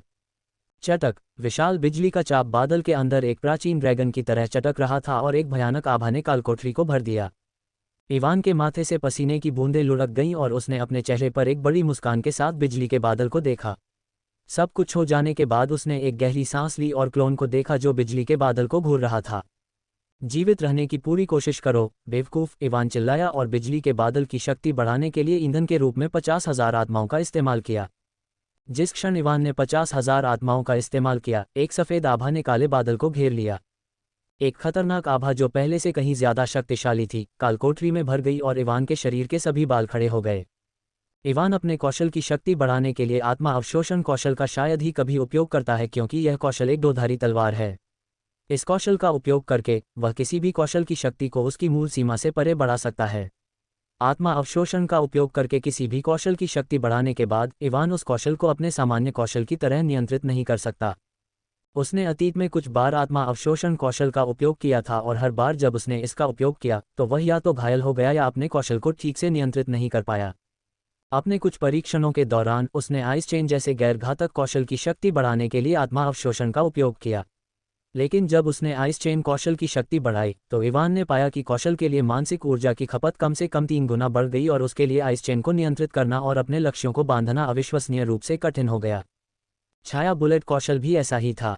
जब उसने आत्मा अवशोषण कौशल का उपयोग करके इसकी शक्ति बढ़ाई तो वह बुलेट को नियंत्रित करने में सक्षम नहीं था, और बुलेट को नियंत्रित करने के लिए मानसिक ऊर्जा की खपत भी बहुत बढ़ गई। हालांकि आत्मा अवशोषण कौशल शक्तिशाली था, फिर भी इसका उपयोग करने में कई जोखिम थे। यही वजह है कि इवान इसका उपयोग तब तक नहीं करता जब तक कि आवश्यक न हो। लेकिन अब चीजें थोड़ी अलग थीं। अब उसके पास कुछ ऐसा था जो उसे उन कौशलों के हमले से बचने में मदद कर सकता था जो आत्मा अवशोषण कौशल का उपयोग करके उनकी शक्ति बढ़ाने के बाद उसे मार सकते थे। जिस क्षण इवान ने 50,000 आत्माओं का उपयोग किया और अपने शरीर को मौत की आभा से घिरा हुआ महसूस किया, उसने एक सेकंड भी इंतजार नहीं किया और अपने नए प्राप्त कौशल सोल बीकन का उपयोग किया। वह रक्त गुंबद पर गायब हो गया और 2000 किलोमीटर दूर दिखाई दिया, जहां उसने पहले भी जो रैंक सोल बीकन रखा था। एक प्राचीन जानवर की दहाड़ जैसी कर्कश ध्वनि पूरे कालकोठरी में वापस आ गई, और इवान ने कालकोठरी की दिशा से बिजली की एक चमकदार चमक देखी। हालांकि वह रक्त गुंबद से 2000 किलोमीटर दूर था, फिर भी इवान ने अपनी दिशा में बिजली की शक्तिशाली ऊर्जा तरंगों को आते हुए महसूस किया। बिजली की ऊर्जा तरंगें लगभग 1 घंटे तक चलीं। 1 घंटे के बाद इवान धीरे धीरे रक्त गुंबद की दिशा में उड़ गया। रक्त गुंबद की ओर उड़ते हुए इवान ने कालकोठरी के चारों ओर देखा, और उसने केवल एक चीज देखी, पूर्ण विनाश। सब कुछ नष्ट हो गया था और सफ़ेद बिजली की चापें अभी भी जमीन पर चटक रही थीं। जल्द ही इवान उस जगह पर पहुंच गया जहां खून का गुंबद हुआ करता था, और जब उसने खून के गुंबद वाली जगह की हालत देखी तो उसके चेहरे पर मुस्कान आ गई। खून का गुंबद और मियाजमा बिना कोई निशान छोड़े उस जगह से गायब हो गए। इवान को सिर्फ एक बात से असंतुष्टि हुई कि क्लोन अभी भी उसी जगह पर खड़ा था जहां खून का गुंबद हुआ करता था, और उसकी हालत से इवान बता सकता था कि वह सिर्फ सतही रूप से घायल था। ऐसा लगता है कि मियाजमा जितना मैंने शुरू में सोचा था उससे कहीं ज्यादा शक्तिशाली था, इवान ने सोचा जब उसने देखा कि क्लोन अभी भी जिंदा है। अचानक क्लोन ने अपना सिर उठाया और इवान की तरफ देखा। उसकी पीली आंखें ठंड से जल उठीं और उसके शरीर से लाल लपटें फूटने लगीं। अध्याय 630 ये नरसंहार है। भाग 6। क्लोन के शरीर से लाल लपटें फूटीं और उसने अपना हाथ आगे बढ़ाया। जैसे ही उसने अपना हाथ आगे बढ़ाया, उसके चारों ओर चक्कर लगा रही लाल लपटें हिल गईं और एक तीखे लाल भाले का आकार ले लिया। क्लोन ने लाल भाला पकड़ लिया और इवान को ऐसे देखा जैसे वह किसी मरे हुए आदमी को देख रहा हो। भले ही क्लोन की आभा एस रैंकर की आभा के समान थी, फिर भी इवान ने उसे देखते ही अत्यधिक खतरे का एहसास किया। लेकिन क्लोन से खतरे का एहसास होने के बाद घबराने के बजाय इवान ने एक जंगली मुस्कान दिखाई और अपने ब्लेजरब्रिंगर गॉन्टलेट्स पहने जो नेट के आखिरी हमले के कारण थोड़े क्षतिग्रस्त हो गए थे। इवान की मुस्कान देखकर क्लोन ने हंसी उड़ाई और एक कदम आगे बढ़ाया। वह लाल रोशनी की एक लकीर में बदल गया और एक गोली की तरह इवान की ओर बढ़ गया। इवान ने भी एक कदम आगे बढ़ाया और क्लोन की ओर बढ़ने के लिए अपने कौशल फ्लिकर सटेप का इस्तेमाल किया। हालांकि इवान की चपलता बहुत ज्यादा थी और उसने फ्लिकर सटेप कौशल का भी इस्तेमाल किया, क्लोन फिर भी उससे थोड़ा तेज था और उसने पहले उनके बीच की दूरी कम कर दी। क्लोन के भाले के चारों ओर लाल लपटों की बौछार हुई और अपनी तेज गति का इस्तेमाल करते हुए उसने अपने गहरे लाल भाले से इवान पर वार किया। क्लोन ने वार करते समय किसी भी तरह के कौशल का इस्तेमाल नहीं किया। ये सिर्फ एक सामान्य वार था, लेकिन लाल भाले से निकलने वाली तेज आभा ने फिर भी जगह को चीर दिया और इवान को ऐसा लगा जैसे भाले से टकराने से पहले ही उसके शरीर पर अनगिनत चाकुओं से वार किया जा रहा हो।